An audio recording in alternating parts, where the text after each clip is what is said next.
Daphne Keane remembers preparing for her big ensemble action sequence for Deadpool and Wolverine, in which a small squadron of elite heroes lay siege to the fortress of Cassandra Nova, Emma Corrin. She just didn't initially know who she was prepping to perform all this with beyond the two lead stars, Ryan Reynolds and Hugh Jackman. Sean called me Keane, who returned as X-23/Laura from 2017's Logan, tells Entertainment Weekly of director, writer, and producer Sean Levy. He was like, "You're going to be doing your scenes with some huge names." I was like, "Who?" And he was like, "I can't tell you." Even on the call sheets, the guest actors' names were hidden under aliases to keep them a secret beyond the need-to-know folks.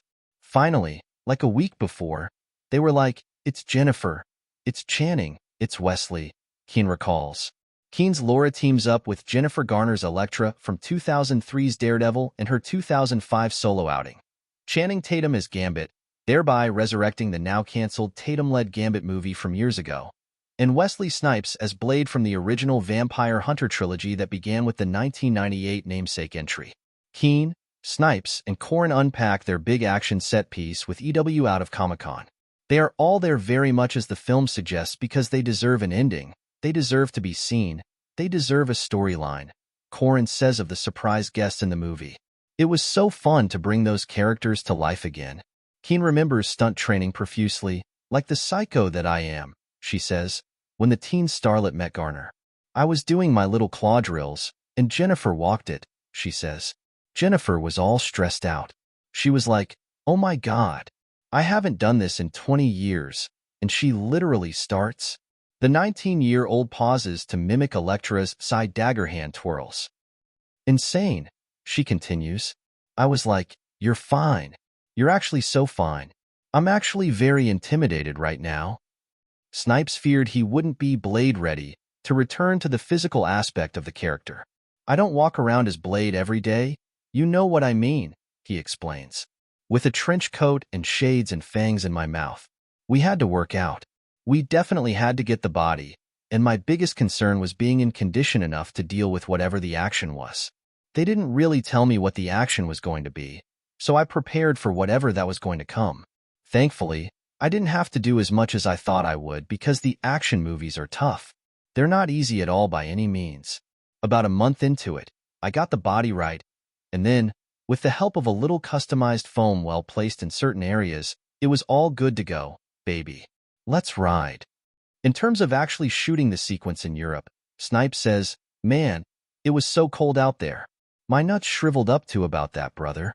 It was so very cold when we shot this. We started shooting before the strike, and that was in the summer. Then we had to come back, and it was winter. That was winter where we shot in Europe there.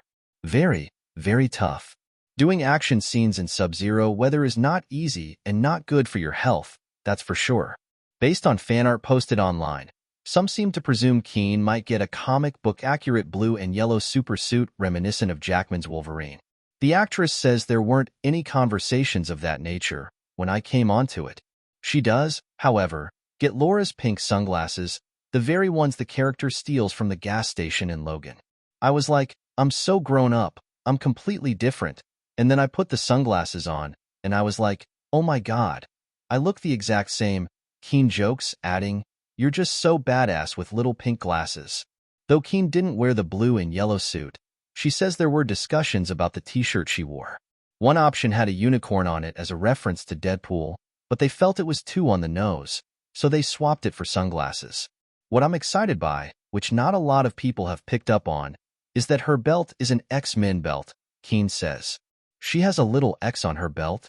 Corrin notes various X symbols are hidden throughout the costumes and sets of Deadpool and Wolverine, particularly their own outfit and lair. On the buckle, there's an X, they mention of Cassandra's look. Then also the corset has an X. And I think those are quite specifically chosen things. Guess it's time for another rewatch. Deadpool and Wolverine is playing now in theaters.